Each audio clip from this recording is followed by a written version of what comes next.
داستان عشقم کی ابتدا جس کی انتہا نے کر ڈالا رمیسا کو رسوا، اپنی ذات کی محرومیوں میں چیختی چلاتی مومن کی داستان جس کی بد نصیبی نے اس کے کھلنے سے قبل اس کی محبت کی پنکھڑیاں مرجھا ڈالیں۔ شارب آفاق کی بے خبری تو کہیں ضحاک وجود کی جنونیت، جائز رشتے کی قید میں تڑپتی انا حیدر کی پھپھراہٹ تو کہیں رنگوں سے کھیلتی بے رنگ تتلی کا روپ لیے رامین کی داستان۔ جاننے کے لیے پڑھیے منجارم از قلم میرب حیات۔ ناول منجارم، رائٹر میرب حیات۔ قسط نمبر 2۔ کیوں پریشان ہو رہی ہیں؟ 30 منٹ کا راستہ ہے، آ جاؤں گی۔ ایک ہاتھ سے فون کان سے لگائے، دوسرے سے وہ اپنے سامنے رکھے کی بورڈ پر انگلیاں چلاتی کسٹمرز کی صفیں ہیڈ آفس کو میل کر رہی تھی۔ جی احمد، آپ یہاں فروخت سر سے دستک وارڈ یہاں مسنگ ہیں۔ اپنے کاؤنٹر کے پار کھڑے احمد نامی لڑکے کو شائستگی سے مخاطب کرتی وہ اسے آپریٹنگ مینیجر کے پاس جانے کا کہہ رہی تھی، جو ایک ہفتے قبل ہی وہاں انٹرنشپ کے لیے آیا تھا۔ اوہو اماں، 15-20 منٹ تک فری ہو جاؤں گی۔ میں جیسے ہی فری ہوتی ہوں نکل پڑوں گی یہاں سے۔ آپ کیوں خود کو ہلکان کر رہی ہیں؟ وہ اپنی ماں کی فکر کم کرنے کو اب کی مرتبہ کچھ نرمی سے کہہ رہی تھی۔ نظریں گھڑی پر پڑی جو شام کے 7 بجانے والی تھی۔ وہ اسٹینڈرڈ چارٹرڈ بینک میں کسٹمر کیئر آفیسر کے عہدے پر فائز تھی اور آج اس کا کام زیادہ تھا، اس لیے ابھی تک بینک میں ہی تھی۔ یہ 20 سالہ احمد کی عنایت کی تھی کہ وہ انا کی درخواست پر آج اس کی مدد کے لیے ٹھہر گیا تھا، ورنہ آج تو مارکیٹنگ آفیسر کی سیٹ بھی خالی تھی۔ بس ایک بیچارہ کیشیئر ہی تھا جسے 8 بجے سے پہلے فرصت نہیں ملتی تھی۔ تو شارب کو کال کر لینا، کیا پتہ وہ بھی پشاور ہی ہو، لیتا آئے گا تجھ کو بھی اپنے ساتھ۔ وہ ماں تھی اس لیے فکر مندی سی بول رہی تھی۔ اماں، میں نہیں کہہ رہی ان کو، پتہ نہیں بیچارے کہاں بزی ہوں گے، اگر میں نے کہہ دیا تو سارے کام چھوڑ کر مجھے ہی لینے آئیں گے۔ وہ شارب کے لیے متفکر ہوتی جھنجھلائے ہوئے انداز میں بولی۔ باہر شام کے سائے پھیلتے چلے جا رہے تھے۔ کمبخت زمانہ خراب ہے اس لیے فکر کر رہی ہوں۔ ان کی آواز میں اس بار غصہ سا تھا۔ انا نے اپنی مسکراہٹ دبائی، سسٹم اچانک آف ہو گیا تھا، شاید لائٹ چلی گئی تھی۔ میں زمانے سے زیادہ خراب ہوں اس لیے فکر نہ کریں، بس نکلنے لگی ہوں، ہنس کر کہتے ہوئے اس نے ان کے جواب کا انتظار کیا، پھر سکیننگ مشین کا سوئچ نکال کر کمپیوٹر بھی آف کر دیا۔ وہ اسے برا بھلا کہنے لگ گئی تو انا گہرا سانس لیتے ہوئے چپ چاپ ان کی سننے لگی، سر دائیں جانب جھکاتی وہ موبائل اپنے کان اور کندھے کے درمیان رکھ کر دونوں ہاتھوں سے اپنے سامنے بکھرے فارمز کو اکٹھا کرتے ہوئے فائلز میں رکھنے لگی۔ یوں ہی ہڑبڑاہٹ میں اس کے ہاتھ سے ایک فائل پھسل گئی اور اس میں سے نکلتے فارمز کاؤنٹر کے پاس نیچے زمین پر بکھرتے چلے گئے۔ اف اماں، باقی لیکچر گھر آ کر دے دیجیے گا پلیز۔ راکنگ چیئر پر بیٹھتے ہی زمین پر جھکتی وہ شدید کوفت زدہ لہجے میں بولی۔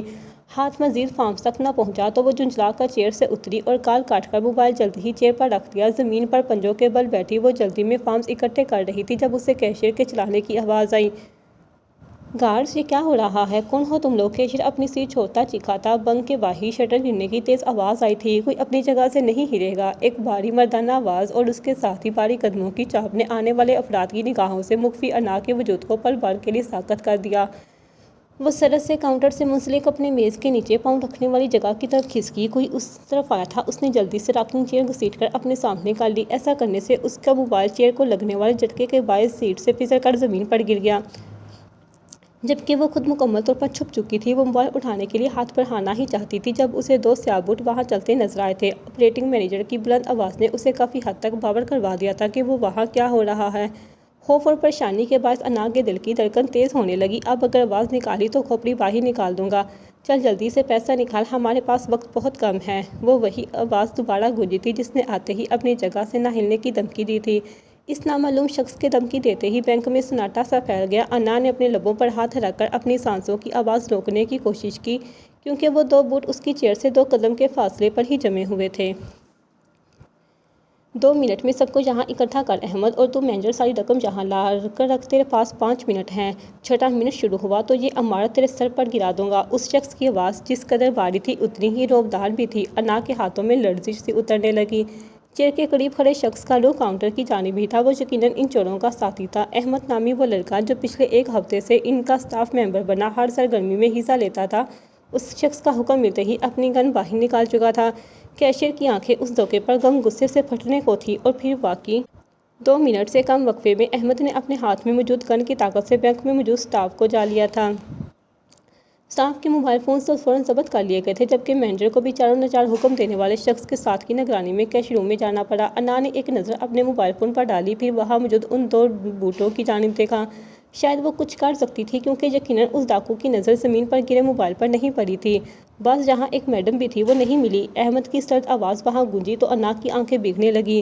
رزاق تم اس طرف دیکھو، یہی کہیں چھپ کر بیٹھی ہوگی۔ آواز پھر سے ابھری تو انا نے ان دو بوٹوں کو پلٹتے دیکھا۔ شاید وہ انہی کے پاس کا مخاطب رزاق تھا۔ بوٹ اس کی نگاہوں سے اوجھل ہوئے تو انا نے ہمت کر کے چیئر اسی کھسکائی تھی۔ خاموشی میں چیئر کے پہیوں کے چیخنے، فرش پر گھومنے کی معمولی سی آواز پیدا ہوئی۔ انا نے خوف سے لرزتا اپنا ہاتھ باہر نکال کر اپنا موبائل پکڑنا چاہا۔ اس نے جیسے ہی موبائل کو چھوا، ایک بھاری بوٹ پوری قوت سے اس کے ہاتھ پر پڑا تھا۔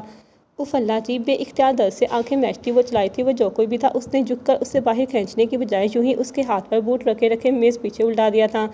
انا نے نچلا لب دانتوں میں دباتے ہوئے درد برداشت کرنے کی کوشش کی تھی جب ایک بار پھر اس کی چیخ نکل گئی کیونکہ مقابل اس کے بال اپنی مٹھی میں جکڑ چکا تھا۔ یہ رہی باز اس کے بالوں کو جھٹکا دے کر اسے زبردستی کھڑا کرتا وہ آدمی اپنے باز سے مخاطب ہوا تھا۔ انا نے تیزی سے بھیگتی آنکھوں کی پلکیں جھپکا کر سامنے دیکھا تھا۔ زیادہ تر نقاب پوش سیاہ جینس پر سیاہ اوور کوٹ پہنے ہر شے پر قبضہ کیے کھڑے تھے۔ وہ سب سیاہ فام لگ رہے تھے سوائے ایک کے جو ڈارک بلو جینس پر ڈارک بلو اوور کوٹ پہنے ہی بلو ماسک لگائے ہوئے تھا۔ چھوڑو مجھے جاہل انسان! اس کا ہاتھ اپنے بالوں سے ہٹانے کی کوشش کرتی وہ چلائی جب ان تمام نفوذ میں سے وہ وہی بلو مین کسی تیزی سے اس کی جانب لپکا تھا۔ اس کے قریب آتے ہی اس نے بلو دستانے میں چھپے ہاتھ کا مکہ بنا کر انا کی طرف بڑھایا تھا۔ اسٹاف ممبرز انا کے لیے فکر مند ہوئے تھے۔ انا نے چیخ مارتے ہوئے چہرے پر ہاتھ رکھ لیا تھا لیکن چند سیکنڈز گر جانے پر بھی اسے کوئی ضرر محسوس نہ ہوئی۔ البتہ اسے اپنے بالوں پر رزاق نامی اس آدمی کی گرفت کمزور پڑتی محسوس ہوئی تھی۔ اس نے سر اٹھا کر سامنے دیکھا تو وہ بلو ماسک والا شخص اس سے قدم کے فاصلے پر کھڑا قہربار نگاہوں سے اپنے آدمی کو گھور رہا تھا جو انا کے بال چھوڑ کر اپنے منہ پر ہاتھ رکھ چکا تھا جس پر اسے اپنے باز سے اس لڑکی کو پکڑ لینے کا انعام ملا تھا۔ باز! وہ بمشکل بول پایا تھا۔ 2 قدم پیچھے ہٹو! وہ شخص گرایا تھا۔ اپنے باز کی اس حرکت پر وہ تمام سیاہ فام ایک دوسرے کو دیکھنے لگے تھے جبکہ سب کی نظروں سے بے پرواہ وہ اب اس کی جانب گھوما تھا۔ باہر آؤ! ہاتھ میں پکڑی گن سے اسے باہر آنے کا اشارہ کرتا وہ سرد لہجے میں بولا۔ انا نے ڈبڈبائی نظروں سے اس کا چہرہ دیکھنا چاہا تھا جس کے نقوش نقاب میں سے کھوجنا ناممکن سا تھا۔ سنائی نہیں دیا تمہیں؟ اسے وہیں کھڑے دیکھ کر وہ اس بار ڈالا تو آنسو صاف کرتے ہوئے انا نے نظریں جھکائی اور کاؤنٹر سے باہر نکل آئی۔ اس دوران مینیجر کے ساتھ گیا اس کا آدمی رقم اور زیورات لے آیا تھا۔ نگاہیں جھکائے ہوئے ہی انا نے ذرا سی نگاہ ٹیڑھی کی۔ وہ شخص ترچھی رخ کھڑا ہوا تھا۔ اگلے ہی پل اس نے جھک کر اس کے ہاتھ سے گن چپٹ لی۔ رزاق جو انا کے پیچھے ہی کھڑا تھا فوراً حرکت میں آیا اور اپنی گن سے اس پر فائر کھول دیا۔ بلو ہنٹر نے پل میں انا کو کھینچ کر پرے دھکیلا تھا۔ نتیجتاً رزاق کی گن سے گولی نکلی، اس کا بازو چیر گئی۔ وہ فرش پر گری تو گن اس کے ہاتھ سے چھوٹ کر فرش پر پھسلتی چلی گئی۔ رزاق! اپنے بازو پر ہاتھ رکھے درد برداشت کرتا وہ ڈالا تو گن پکڑے کھڑے رزاق کے ہاتھ کانپ اٹھے۔ اسے اپنی شامت آتی نظر آئی۔ باز! وہ گولی چلا سکتی تھی۔ اس کے قریب آتا وہ صفائی دینے والے انداز میں بولا۔ کیشیئر زمین پر گری ہوئی انا کی طرف بڑھا جو پھٹی پھٹی بے یقین آنکھوں سے ان ڈاکوؤں کے سرغنہ کے بازو سے نکلتے خون کو دیکھ رہی تھی۔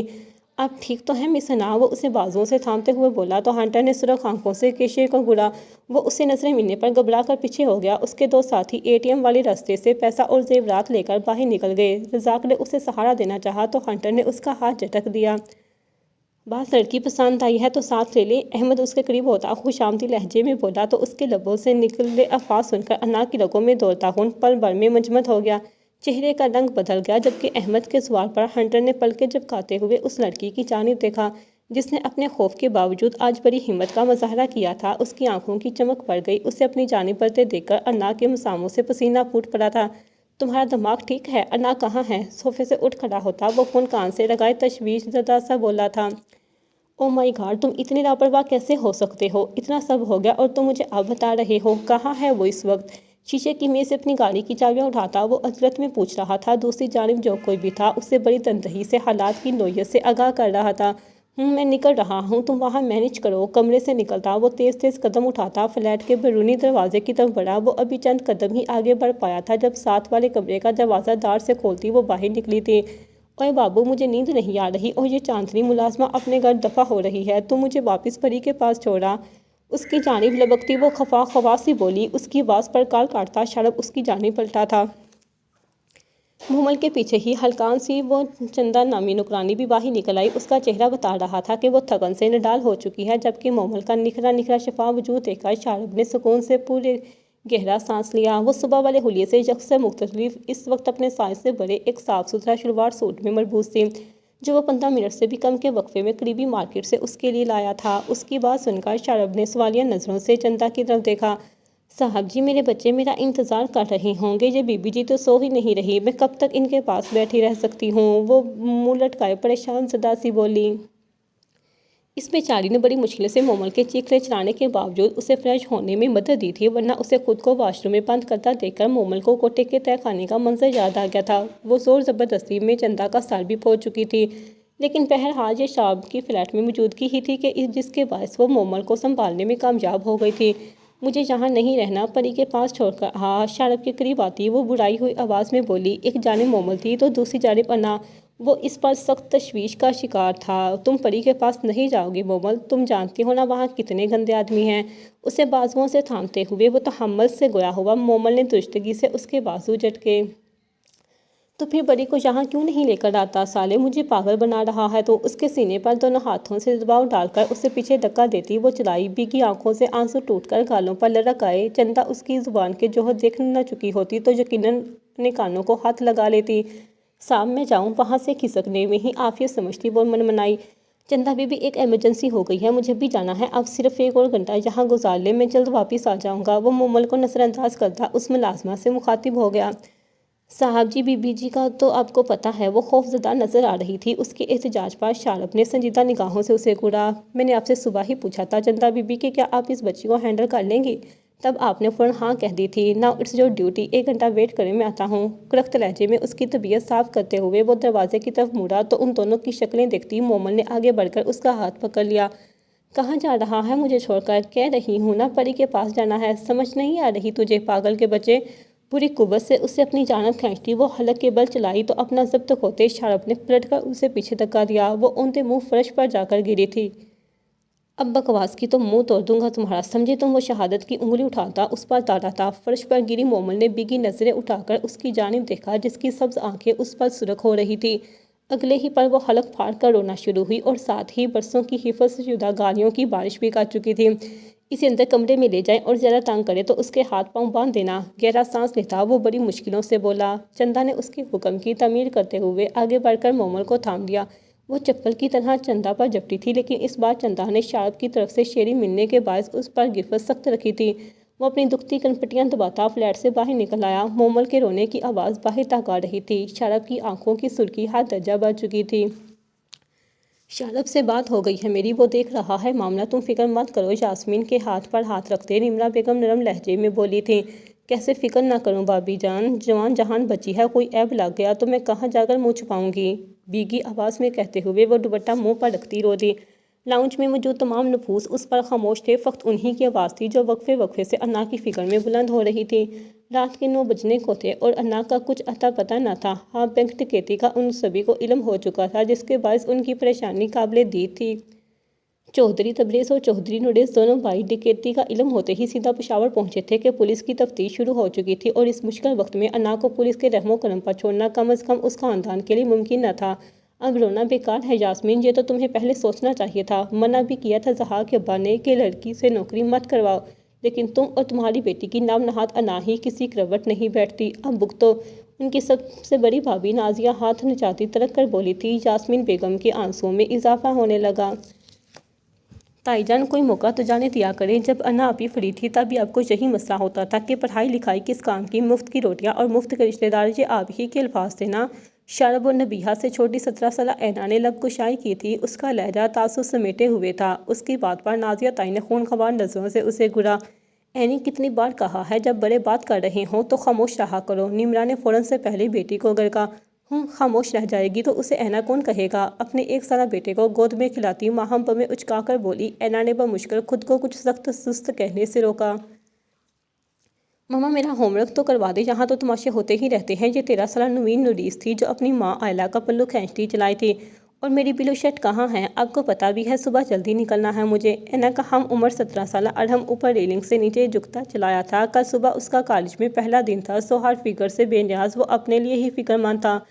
ایک تو تم دونوں کو کبھی عقل نہیں آئے گی کہ کب کیا حالات چل رہے ہیں، بس اپنی ہی بے تکی بکواس کرنی ہے۔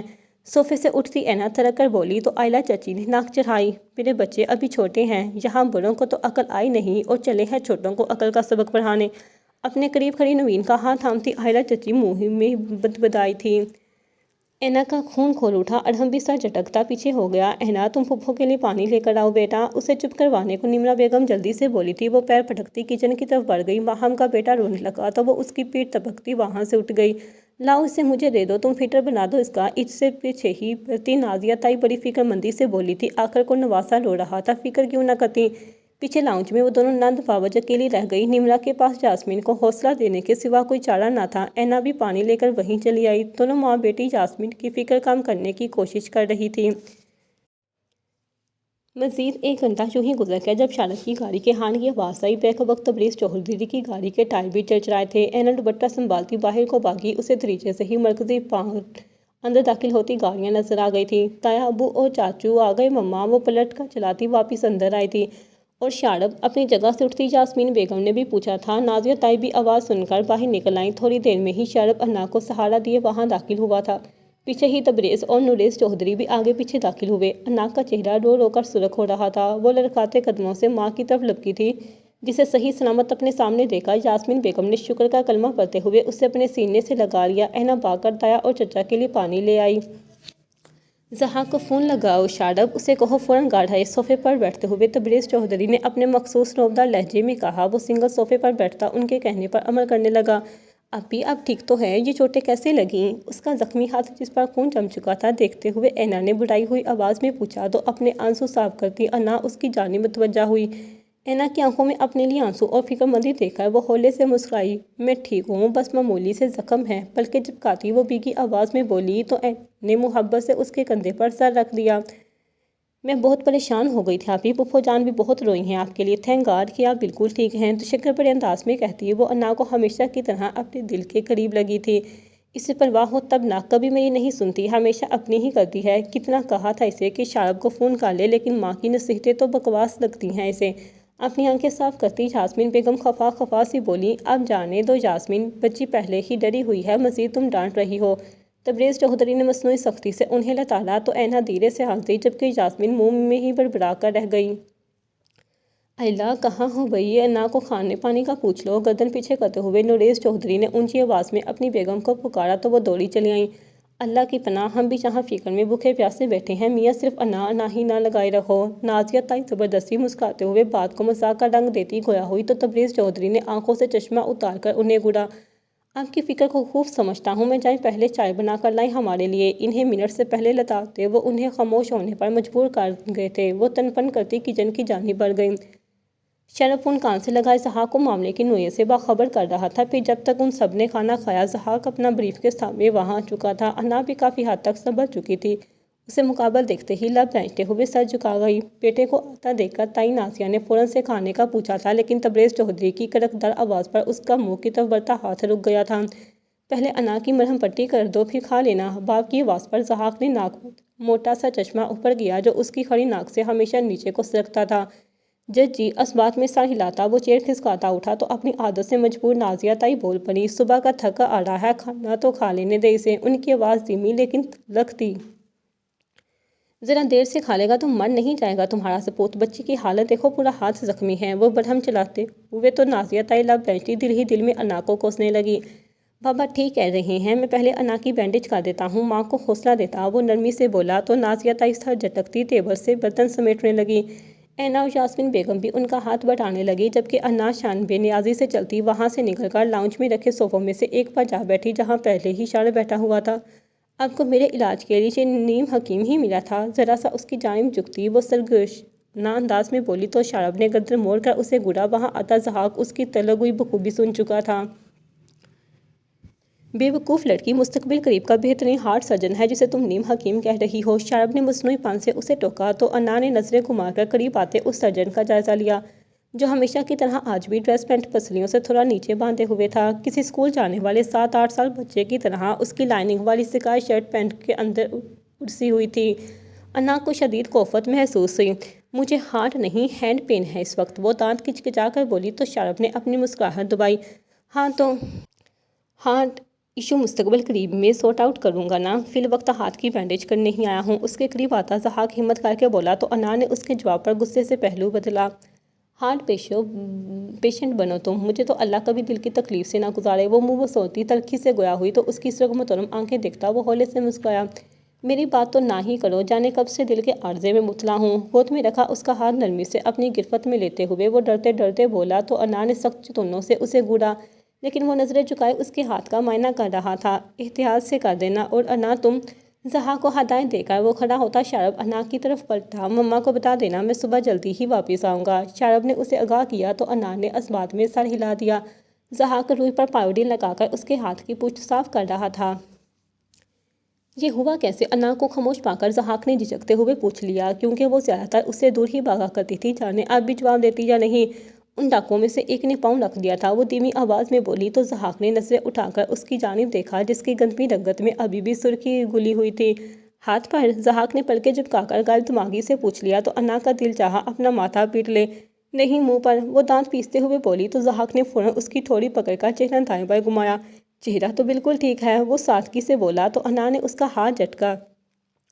تمہاری موٹی باتیں تمہارے دماغ سے قطعی مختلف ہیں ضحاک جود، اللہ جانے کس بے وقوف نے تمہیں کارڈیولوجسٹ کی ڈگری دی ہے۔ اس کی نرم گرفت سے اپنا ہاتھ کھینچتے ہوئے وہ بیزار سی شکل بنا کر بولی تو وہ بوکھلا گیا۔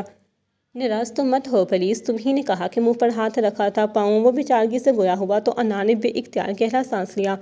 بعض اوقات ضحاک کی باتیں اس کا بلڈ پریشر ہائی کر دیا کرتی تھیں، وہ ایسا ہی تھا، کبھی ہر درجہ بے وقوف تو کبھی ہوشیار اور سمجھدار۔ فوراً گھر سے ضحاک، یہ بینڈیج کر دو تاکہ میں جاؤں۔ دل کا تو پتہ نہیں لیکن تم نے میرا سر ضرور درد کر دیا ہے۔ وہ اس کی موٹی عقل پر ماتم کرتی قدرے تحمل سے بولی تو وہ بیچارہ اپنا سا منہ لے کر رہ گیا۔ پھر چپ چاپ بڑی شافت سے اس کی بینڈیج کر دی۔ وہ تھینکس کہتی اٹھ کر جانے لگی تو وہ بھی اس کے پیچھے ہو لیا۔ ویسے مجھے سمجھ نہیں آئی کہ جب پاؤں تمہارے منہ پر رکھا تھا تو چوٹ ہاتھ پر کیسے آئی؟ وہ اپنا بریف کیس سنبھالتا بڑی سنجیدگی سے پوچھ رہا تھا۔ انا نے پلٹ کر کھا جانے والی نظروں سے اسے گھورا۔ ہاتھ پر ہی رکھا تھا بے وقوف۔ اس کی پیشانی پر ہاتھ مارتی وہ ناک چڑھا کر بولی تو ضحاک نے ناسمجھی سے اس کی جانب دیکھا۔ تو پھر پہلے ہی کہا کیوں تھا کہ منہ پر رکھا تھا؟ وہ حقیقتاً سامنے والے کو زج کر دینے کی حد تک سرسادہ تھا۔ اسے ضحاک، وہ پیشانی مسلتی پیر پٹکتی وہاں سے پلٹی۔ ضحاک نے چور نظروں سے اس کی پشت کی جانب دیکھا، پھر اپنا چشمہ درست کرتا خود لیونگ روم کی جانب پلٹ گیا۔ دماغ میں ابھی تک انا کی باتیں گھوم رہی تھی جنہیں سمجھنا واقعی اس کے بس کی بات نہیں تھی۔ وہ جس وقت فلیٹ میں داخل ہوا گھڑی رات کے 11 بجا رہی تھی۔ 9 بجے کے قریب وہ 1 گھنٹے کا کہہ کر گیا تھا، لیکن نہ چاہتے ہوئے بھی اسے یہ وقت ہو گیا تھا۔ بیرونی دروازہ کھلا دیکھ کر اسے کھٹکا لگا تھا، لیکن دل ہی دل میں خیریت کی دعا مانگتا وہ اندر آ گیا۔ چھوٹے سے لیونگ روم کا حشر دیکھنے والا تھا۔ ڈائننگ ٹیبل کی کرسی الٹی پڑی تھی۔ شارب نے فرش پر نگاہ دوڑائی تو خون کے قطرے فرش پر جمے نظر آئے۔ وہ سلس سے کمرے کی جانب بھاگا۔ وہ پہلی نظر میں اسے پورے کمرے میں کہیں نظر نہ آئی۔ شارب کا دل کسی انہونی کے خوف سے دھڑکا۔ گو خون کے نشانات سے واضح ہو رہا تھا کہ زخمی کو چوٹ گہری نہیں، لیکن زخمی تھا کون؟ اس نے آگے بڑھ کر ایک بار پھر جائزہ لیا، لیکن چندا اور مومل دونوں ہی وہاں موجود نہیں تھی۔ وہ اپنے آپ کو تسلی دیتا دوسرے کمرے میں آیا تو پہلی نظر میں ہی وہ اسے بیڈ پر گٹھری پڑی نظر آ گئی۔ اس کے دونوں پیر ملازمہ کے دوپٹے سے بندھے ہوئے تھے، جبکہ ہاتھ پرس پر لے جا کر شارب کی ٹی شرٹ سے باندھے گئے تھے، جو یقیناً اس ملازمہ نے شارب کی الماری سے لی تھی۔ وہ سلس سے اس کی جانب لپکا، کیونکہ وہ بنا شور کیے اوندھے منہ لیٹی ہوئی ہولے ہولے رڑس رہی تھی، اور اس کی خاموشی یقیناً کوئی اچھی علامت نہیں تھی۔ شارب نے اس کے قریب جا کر اسے سیدھا کیا تو اسے مومل کے منہ میں ٹھونسا ہوا کپڑا نظر آیا۔ آنسوؤں سے تر سرخ چہرے پر سجی گلابی آنکھیں، بکھرے بال۔ زندگی میں پہلی بار شارب کے دل پر ہاتھ پڑا تھا۔ اس نے جلدی سے اس کے منہ سے کپڑا نکالا جو شاید اس کے حلق تک ٹھونسا گیا تھا۔ آسانی ملتے ہی وہ پلکیں جھپکاتی گہرے سانس لینے لگی۔ اس کی گلاب پنکھڑیاں خشک ہو رہی تھیں۔ کس نے کیا یہ؟ چندا نے کیا ہے؟ اس کا چہرہ تھامتے ہوئے شارب نے بےتابی سے پوچھا تو روتی ہوئی مومل نے اس بات میں سر ہلایا۔ وہ جلدی سے اس کے لیے کچن سے پانی لے آیا۔ پانی پی کر اس میں کچھ جان آئی تو وہ بولنا شروع ہو گئی۔ اتنا مارا مجھے اس پاگل کی بچی نے، پھر میں نے بھی سالی کا سر پھاڑ دیا۔ شارب بڑی پھرتی سے اس کے ہاتھ پاؤں کھول رہا تھا جب وہ روتے ہوئے بولی، تو تمہیں باندھا کس نے؟ اس کے چہرے سے بال پیچھے ہٹاتے ہوئے شارب نے سنجیدگی سے پوچھا۔ وہی ہڈافا عورت باندھ کے گئی، موٹی چڑیل۔ سو کرتی وہ ناک چڑھا کر بولی۔ بابو پہلے اس نے میرا ہاتھ یوں مروڑا۔ سیدھی ہو کر بیٹھتی مومل نے اپنی کہانی اٹھا کر اسے بتایا۔ پھر اس نے میری کمر میں یوں مکہ مارا زور سے۔ اپنے ہاتھ کا مکہ بناتی وہ بھیگی آواز میں بولی، مجھے دھکا دیا، میرا منہ بھی پھوڑ دیا، پھر مجھے باندھ کے بھاگ گئی لوٹی موٹی۔ وہ ہر ایکشن کے ساتھ اسے تفصیل بتا رہی تھی۔ وہ بھول چکی تھی کہ جانے سے پہلے شارب اس کے ساتھ کیا سلوک کر چکا ہے۔ فی الوقت اسے کچھ یاد تھا تو وہ تھے چندا کے ستم، جس نے اس پر سارا تشدد اپنا سر پھوٹنے کے بعد ہی کیا تھا۔ اس بات کا اندازہ شارب کو ہو چکا تھا۔ اچھا رونا بند کرو، اب میں آ گیا ہوں نا، اب اسے یہاں واپس نہیں آنے دوں گا۔ اس کی سرخ ہو چکی کلائیاں سہلاتے وہ نرمی سے بولا تو مومل نے پلکیں جھپکائیں۔ اس کے مضبوط ہاتھوں کا لمس مومل کی بولتی بند کروا رہا تھا۔ من اسے کچھ یاد آیا تو اس نے سرعت سے اس کے ہاتھوں میں اپنی کلائیاں کھینچ لیں۔ کیا ہوا؟ شلب حیران ہوا۔ وہ بیکی پلکیں جھپکے بغیر آنکھیں چوٹی کیے اسے گھور رہی تھی۔ تو نے مجھے دھکا دیا تھا، مار کے گیا تھا تو مجھے، ماتھے پر بل ڈالے تیکھے پن سے بولتی وہ اس سے بتا کم اور جتا زیادہ رہی تھی۔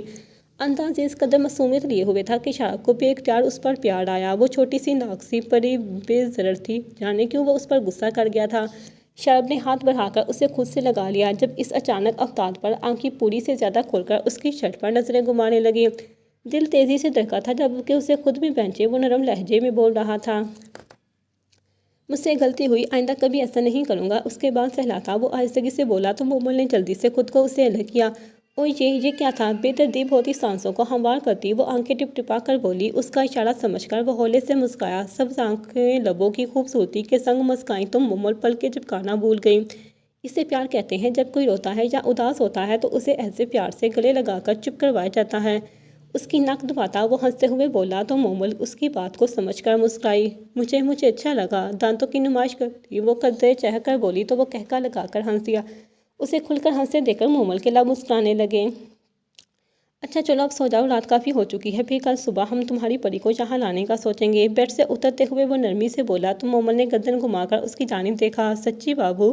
بالکل سچ، چلو اب لیٹو اور آنکھیں بند کرو۔ شارب نے اسے پچکارا تو وہ خود بھی بیڈ سے اتر گئی۔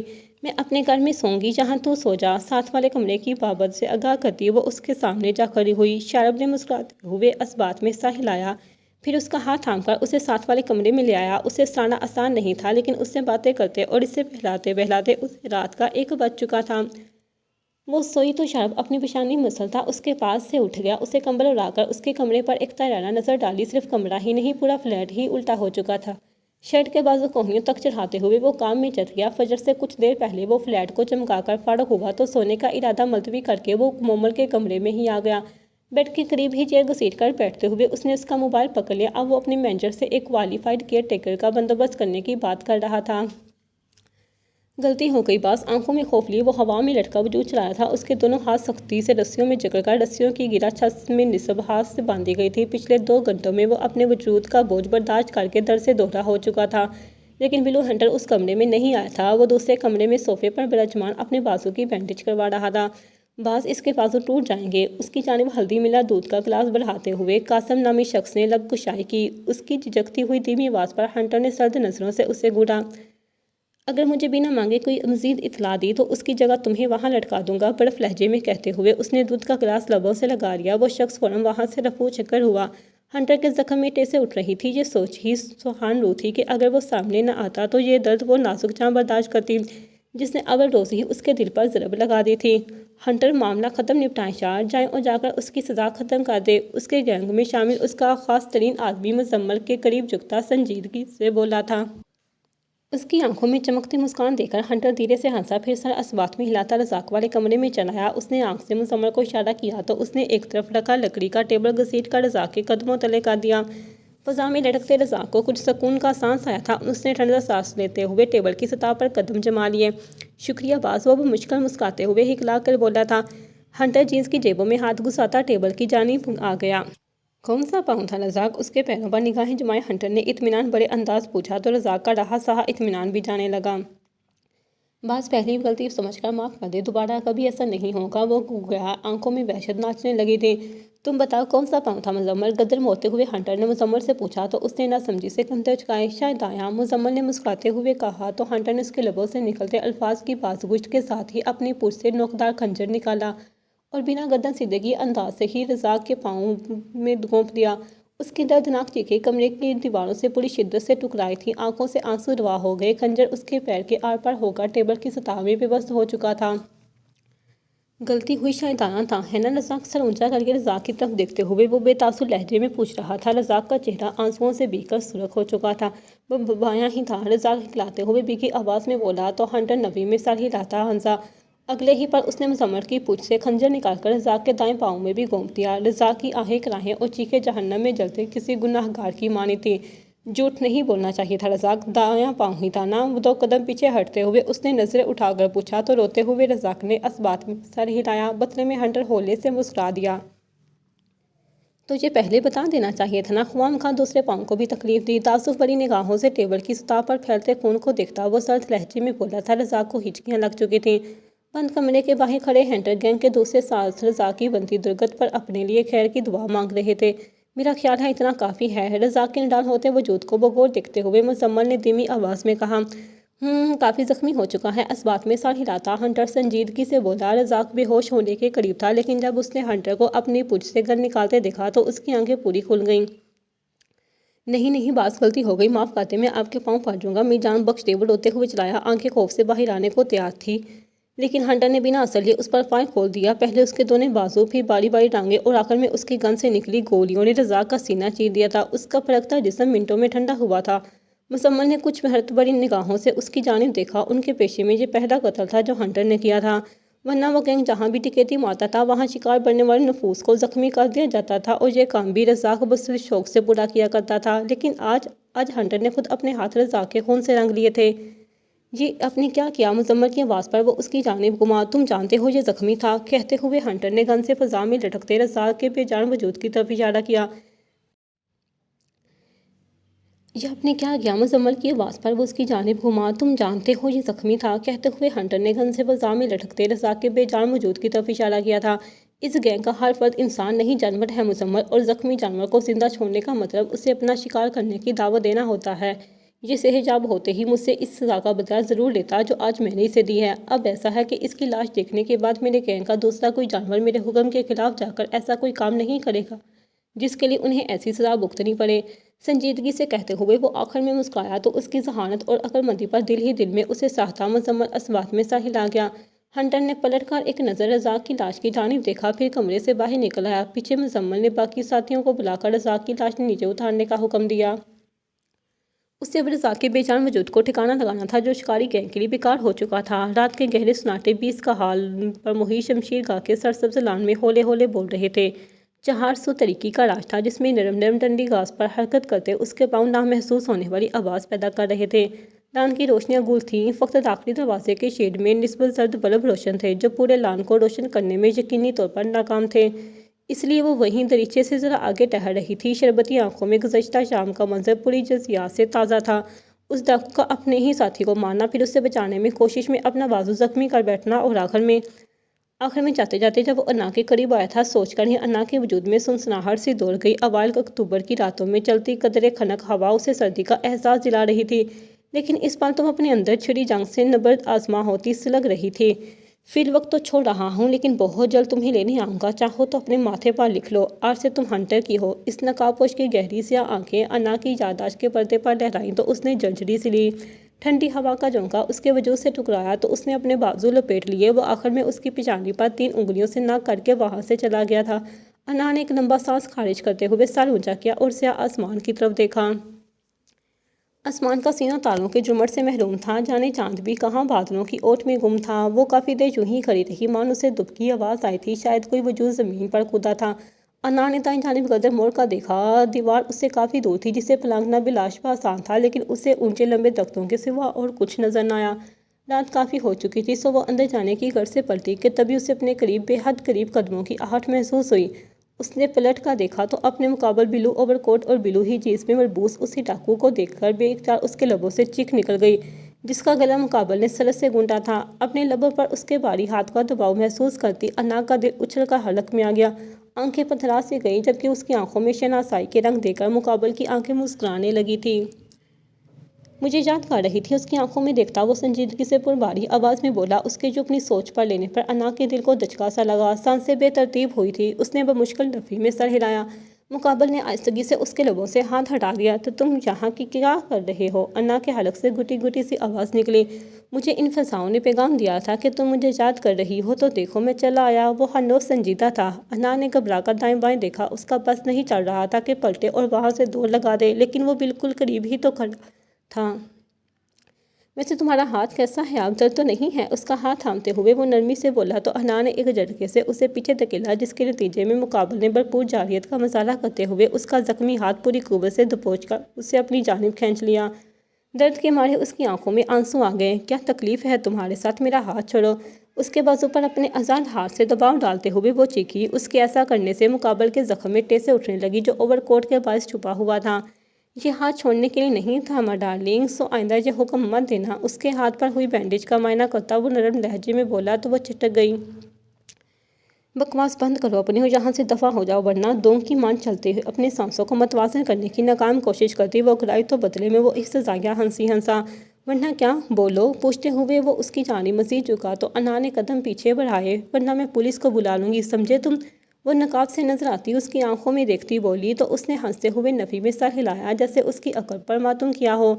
میری بات سنو جانے من، میں یہیں موجود ہوں، تم نے جس کو بلانا ہے بلا لو۔ اس کا گال نرمی سے تھپتھپاتے ہوئے وہ اطمینان بڑے لہجے میں بولا۔ انا کی ٹانگیں بے جان ہو رہی تھی۔ میرا ہاتھ چھوڑو، وہ چلائی۔ نہ چھوڑوں تو؟ وہ بھی ضد کا پکا تھا۔ دین آئی ول کل یو باسٹرڈ۔ اس کے شانے پہ مکے مارتی وہ کرائی۔ اس کے نازک ہاتھ کے مکے اتنے جاندار تو تھے کہ ہی اس کے بازو میں لگی گولی کے تازہ زخم کو نم کر گئے تھے۔ خون اور درد نئے سرے سے رسنا شروع ہو چکا تھا۔ وہ ذرا سا لڑکھڑایا تو انا اس کی گرفت سے اپنا ہاتھ چھڑاتی تیزی سے پلٹی۔ مجھ سے بھاگ کر غلطی کر رہی ہو تم؟ وہ اس کے پیچھے لپکا۔ آنکھوں میں سرخی اتر آئی تھی لیکن وہ بنار کے بھاگتی چلی گئی۔ دروازہ کھول کر وہ اندر داخل ہو گئی تھی۔ نیم تاریکی میں ڈوبی شمشیر گاہ کی عمارت اس پر خاموش تھی۔ وہ اندھا دھند آگے کو بھاگتی چلی جا رہی تھی۔ اسے اپنے پیچھے اس کے قدموں کی چاپ سنائی دے رہی تھی۔ دھڑک دھڑک کر دل کا برا حال ہونے کو تھا۔ جانے اس کے پیروں نے اور گھٹنوں نے کہاں کہاں ٹھوکر کھائی تھی، لیکن وہ اسی پر شکر گزار تھی کہ وہ کہیں گری نہیں تھی۔ وہ پھولے سانس کے باعث بے حال ہوتی لیونگ روم سے گزر رہی تھی جب کسی بھاری وجود سے ٹکرا گئی۔ انا کا سانس خوف اور دہشت سے رکنے والا ہو گیا۔ دماغ جھنجھنا اٹھا، ہوش ساتھ چھوڑنے لگے تھے۔ اس سے پہلے کہ وہ زمین پر گر جاتی ضحاک کے مضبوط ہاتھوں نے اسے تھام لیا۔ متوش ہوتی انا نے برائی نظروں سے نیم تاریکی میں اس کا چہرہ دیکھنا چاہا۔ اپنے مقابل ضحاک کو دیکھ کر وہ یکدم ہوش کی دنیا میں واپس لوٹی تھی۔ اس نے خوفزدہ ہو کر اس کا بازو دبوچ لیا۔ ضحاک وہ وہاں، وہ خوف کے باعث اسے بولا نہیں جا رہا تھا۔ حلق میں کانٹے اگے ہوئے تھے۔ انا، ادھر دیکھو میری طرف۔ کیوں مجھے بھی ہلا رہی ہو؟ اس کے چہرے کا رخ اپنی جانب موڑتے ہوئے ضحاک نے پریشانی کے عالم میں پوچھا۔ اس کی جانب دیکھتی انا کی بھیگی آنکھوں سے آنسو رواں ہو گئے۔ اس نے بے اختیار نفی میں سر ہلایا۔ وہ مجھے لے جائے گا؟ اس کے لب پھر بڑھائے۔ ضحاک کا دل اس کے لفظوں کی بے ترتیبی پر بے چین ہو گیا۔ کون، کس کی بات کر رہی ہو تم؟ اس کے بھیگے گال نرمی سے صاف کرتے ہوئے وہ فکر مندی سے بولا تو انا نے ایک بار پھر پلٹ کر دیکھا۔ وہاں ان دونوں کے سوا کسی ذی روح کا نام و نشان تک نہ تھا۔ وہ بینک والا ڈاکو، وہ کہہ رہا تھا میں اس کی ہوں۔ اس کا بازو سختی سے دبوچے کھڑی وہ روتے ہوئے بولی۔ اس کی بات سن کر ضحاک نے اپنے لب سختی سے بھینچ لیے۔ آنکھوں میں عجیب سی سیاہیاں اترنے لگیں۔ تم نے کوئی برا خواب دیکھا ہے؟ کہاں سے آ رہی ہو تم اس وقت؟ اپنا غصہ ضبط کرتے ہوئے ضحاک نے اپنے مزاج کے برعکس کافی سخت لہجے میں پوچھا۔ میں پاہیلان میں تھی۔ وہ ابھی بھی وہی ہے، ابھی وہی ہے۔ وہ مسلسل روئے جا رہی تھی۔ آؤ میرے ساتھ، دکھاؤ کہاں ہے؟ اس کی کلائی تھام کر باہر کی جانب قدم بڑھاتے ہوئے وہ ایک ایک لفظ چبا کر بولا۔ وہ اس کی اوٹ میں جھکتی اس کے پیچھے پیچھے چلنے لگی۔ وہ دونوں باہر آئے تو سامنے کا منظر دیکھا وہ ٹھٹک گئی جبکہ ضحاک نے پلٹ کر اسے دیکھا۔ کہاں ہے وہ ڈاکو؟ وہ پلکیں جھپکاتے ہوئے سلکتے لہجے میں پوچھ رہا تھا۔ اس سے اپنا ہاتھ چھڑواتی وہ تیزی سے آگے کو بڑھی۔ گھوم کر آگے پیچھے دیکھا، وہ کہیں نہیں تھا۔ انا کا دل انجانے خوف سے دھڑکا۔ وہ اپنا دوپٹہ سنبھالتی دور تک پتھریلی روش پر بھاگتی چلی گئی۔ ناچار ضحاک کو بھی اس کے پیچھے چلنا پڑا۔ وہ یہیں تھا ابھی، کہہ رہا تھا جس کو مرضی بلا لو، میں یہیں ہوں۔ لیکن اب بات ادھوری چھوڑتے وہ ایک بار پھر گردن موڑ کر اطراف کا جائزہ لینے لگی۔ ضحاک نے گہرا سانس لیتے ہوئے آگے بڑھ کر اسے تھام لیا۔ انا، تم نے اس ڈکیتی کا بہت زیادہ اثر لے لیا ہے۔ یہاں کوئی نہیں ہے۔ وہ کافی تحمل سے گویا ہوا تھا۔ وہ یہیں تھا، میں جھوٹ نہیں بول رہی۔ ضحاک آنکھیں چھوٹی کرتے وہ چلائی، چہرہ رونے کے باعث سرخ ہو رہا تھا۔ میں نے کب کہا کہ تم جھوٹ بول رہی ہو؟ لیکن بات صرف اتنی ہے کہ یہ سب تمہارا تخیل بھی ہو سکتا ہے۔ تمہیں باہر آنے کی بجائے تھوڑا آرام کرنا چاہیے تھا۔ اسپیشلی آج کی رات تو تمہیں وقت پر سونا چاہیے تھا۔ چلو اب اندر آؤ اور اب صبح سے پہلے اپنے روم سے باہر مت نکلنا، اسے سمجھانے والے انداز میں کہتے ہوئے وہ اسے لیے اندر بڑھا۔ انا نے سراسیمہ نگاہوں سے ایک بار پھر لان کا جائزہ لیا لیکن اندھیرے میں کچھ نظر نہ آیا۔ پھر وہ اس کے کمرے تک چھوڑنے آیا تھا جس سے عام حالات میں وہ 6 فٹ دور رہ کر بات کیا کرتی تھی۔ اگلے دن کی روشن صبح وہ آنکھ کھلتے ہی خود کو تر و تازہ محسوس کر رہی تھی لیکن اس کی وہ ساری تازگی اپنے ہاتھوں پر جمے سرخ خون کو دیکھ کر ہوا ہوئی تھی۔ اس نے بوکھلا کر اپنے ہاتھوں کے بعد لباس اور دوپٹے کا جائزہ لیا جہاں کہیں کہیں دھبے موجود تھے، یوں جیسے نیند میں اس کے ہاتھوں سے خون لباس پر لگ گیا ہو۔ خوف کا اثر کافی حد تک ظاہر ہو چکا تھا۔ اسے آہستہ آہستہ گزشتہ رات کا واقعہ یاد آتا چلا گیا۔